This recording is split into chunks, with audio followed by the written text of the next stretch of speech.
Hello students, this is Ravindra Jagid and welcome to our online classes. Our today's topic is complex sentence. In complex sentence we will use that. We will know how can we connect two sentences, two simple sentences with that. That के साथ sentence को किस प्रकार से connect किया जा सकता है. पहला रूल हम देखते हैं कि when we have superlative degree, अगर हमारे पास कोई सुपरलेटिव डिग्री हो तो, जैसा कि हमने सेंटेंस लिया Mohan is the tallest boy he reads in our school. तो यहां पर जैसा कि हम पहले क्लासेज में अपनी चर्चा कर चुके हैं, मैंने आपसे कहा था कि फर्स्ट सेंटेंस में हमारे पास एक नाउन होगी और सेकंड सेंटेंस में उसी नाउन के लिए एक प्रोनाउन काम में लिया जाएगा. जैसे यहां पर हमने देखा बॉय है और बॉय के लिए यहां पर प्रोनाउन क्या काम में लिया गया है, ही काम में लिया गया है. और यहां पर जैसा हम देख रहे हैं कि बॉय से ठीक पहले यहां पर टॉलेस्ट जो है वो एक सुपरलेटिव डिग्री है.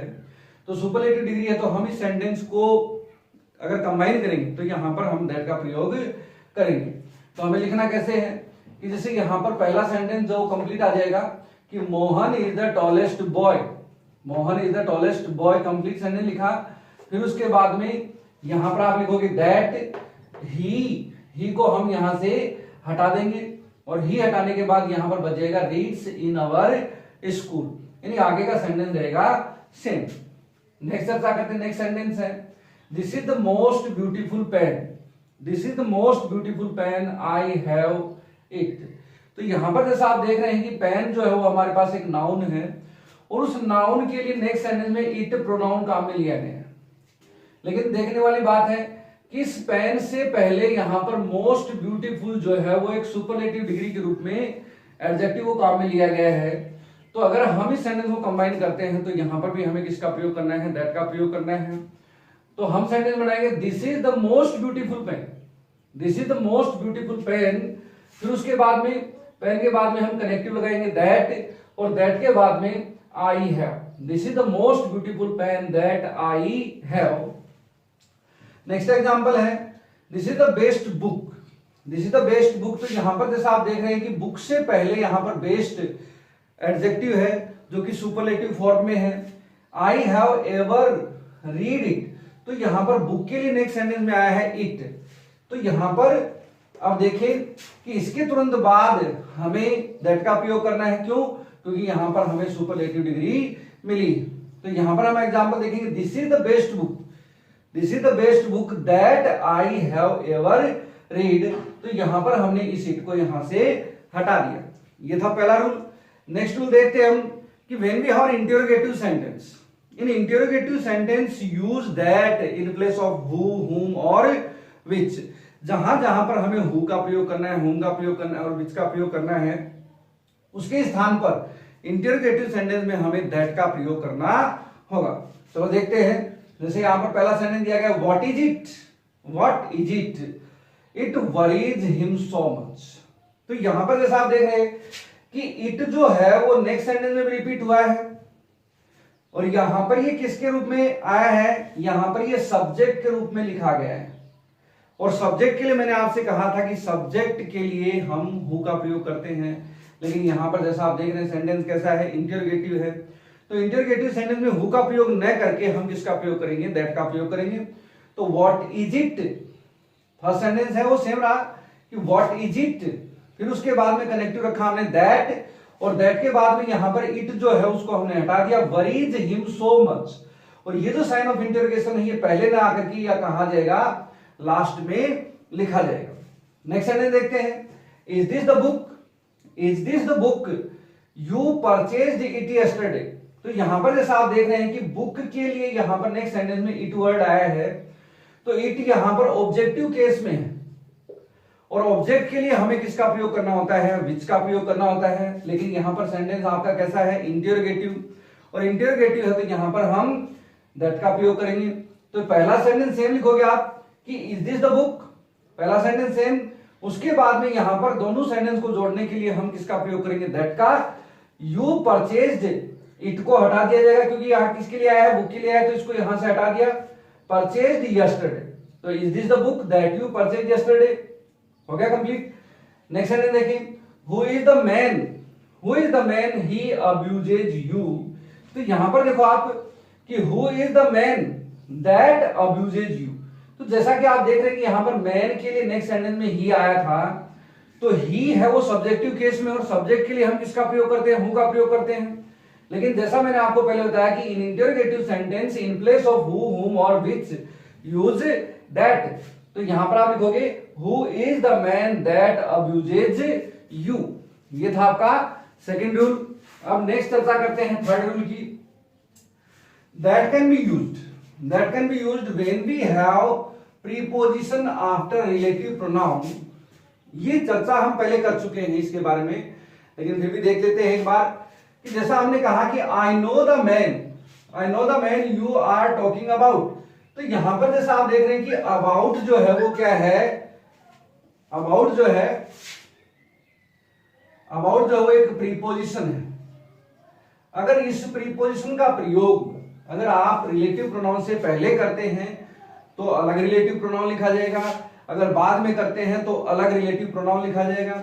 जैसे यहां पर हमने लिखा, सबसे पहले हम देखें कि यहां पर ये मैन है, और इस मैन के लिए नेक्स्ट सेंटेंस में अगर हम कहें कि यहां पर हिम लिखा हुआ था, तो अब हिम कौन से केस में है, हिम जो है यहां पर ऑब्जेक्टिव केस में, और ऑब्जेक्टिव केस में तो ऑब्जेक्टिव केस के लिए हम किसका प्रयोग करते हैं, हुम का प्रयोग करते हैं। लेकिन यहां पर देखने वाली बात है कि हमें प्रीपोजिशन का प्रयोग कहां करना है। अगर प्रीपोजिशन का प्रयोग आप पहले करते हैं तो अलग आएगा, और बाद में करते हैं तो अलग आएगा।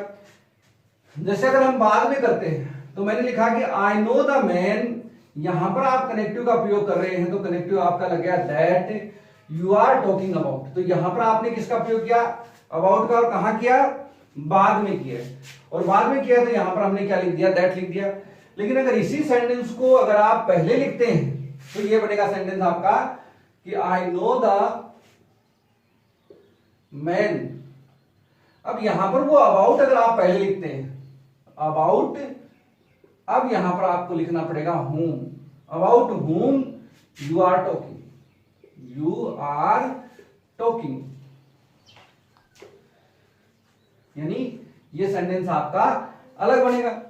नेक्स्ट देखें हम, सेकंड सेंटेंस है आई know the house you live in it, I know the house you live in it. तो यहां पर भी जैसा आप देख रहे हैं कि प्रीपोजिशन है, तो आई नो द हाउस, हाउस के लिए नेक्स्ट सेंटेंस में क्या है, इट आया, तो इट आया, तो यहां पर हमें हाउस के तुरंत बाद में कनेक्टिव का प्रयोग करना है, क्लोज का प्रयोग करना है। तो आई नो द हाउस दैट, और दैट के बाद में आगे वाला sentence same, you live in. यहां पर आपने इन प्रीपोजिशन का प्रयोग बाद में किया है, और बाद में किया है तो हमने यहां पर दैट का प्रयोग कर दिया। नेक्स्ट देखिए हम, नेक्स्ट रूल है use that just after all, only, same, nothing, no one, none, anybody, anyone, etcetera. यानी ये शब्द अगर आपको कहीं किसी सेंटेंस में मिलते हैं, उस नाउन से पहले जिस नाउन को नेक्स्ट सेंटेंस में डिफाइन किया गया है, जिसके बारे में नेक्स्ट सेंटेंस में चर्चा की गई है, तो यहां पर हम देखें कि this is the same person you beat him. तो यहां पर आप देख रहे हैं कि यहां पर ये जो पर्सन है, इस पर्सन के लिए नेक्स्ट सेंटेंस में हिम वर्ड है। तो जैसा कि हम जानते हैं कि इसके लिए यहां पर हिम है, तो इसका मतलब नेक्स्ट सेंटेंस में इसी को डिफाइन किया गया है। और इससे पहले जैसा कि हम देख रहे हैं कि यहां पर सेम वर्ड है, अगर सेम वर्ड है तो यहां पर हमें किसका प्रयोग करना होगा, दैट का प्रयोग करना होगा। तो हम लिखेंगे this is the same person, this is the same person that you beat. यहां पर हिम वर्ड है, उसको हम हटा देंगे। नेक्स्ट देखिए हम कि देयर वाज नन, जैसा कि यहां पर अगर नन है वो नेक्स्ट सेंटेंस में रिपीट भी हो रहा है, none helped him in trouble. तो यहां पर नन के तुरंत बाद में हमें करेक्टिव लिखना है, तो there was none that helped him in trouble. तो यहां पर मैंने कहा कि नन के बाद में, नोबडी के बाद में, नो वन के बाद में हमें दैट का प्रयोग करना है।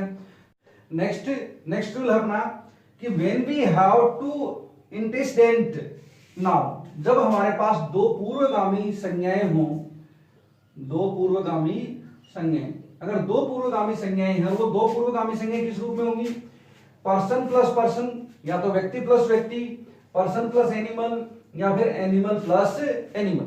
अगर इस रूप में अगर हमें दो संज्ञाएं मिलती हैं तो हम वहां पर किसका प्रयोग करेंगे, दैट का। जैसे यहां पर हम देखें the man and the dog live at the next door, तो जैसा आप देख रहे हैं the man and the dog, तो यहां पर पर्सन प्लस एनिमल, फिर उसके बाद में दे आर वेरी फ्रेंडली। तो यहां पर ध्यान रखना कि इन दोनों सब्जेक्ट के लिए नेक्स्ट सेंटेंस में हमारे पास प्रोनाउन रिपीट होना चाहिए। अगर रिपीट हुआ है तभी हम यहां पर दैट का प्रयोग करेंगे, अदरवाइज नहीं।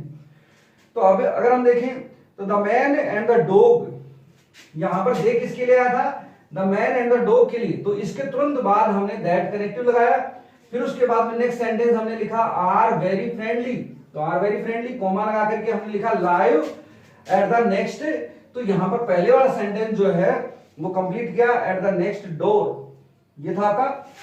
नेक्स्ट एग्जांपल देखें, the boy and the little puppy look very nice, तो यहां पर जैसा आप देख रहे हैं कि पर्सन प्लस एनिमल, और उसी के लिए नेक्स्ट सेंटेंस में दे वर्ड आया है, तो इसका मतलब हम कह सकते हैं कि इन दोनों को नेक्स्ट सेंटेंस में डिफाइन किया गया है, तो यहां पर हम दैट का प्रयोग कर सकते हैं। तो दे जो है वो सब्जेक्टिव केस में है, और किसके लिए है, द बॉय और लिटिल पपी के लिए, तो इसी के तुरंत बाद में आपको दैट का प्रयोग करना है। तो the boy and the little puppy that, that के बाद में दे को हटा देंगे, और दे को हटाने के बाद are playing in the garden, फिर कोमा का प्रयोग करोगे, और कोमा का प्रयोग करके आप पहले सेंटेंस का शेष बचा हिस्सा जो है वो इसके आगे जोड़ देंगे, तो लुक वेरी नाइस। तो ये था आपका दैट। Thank you.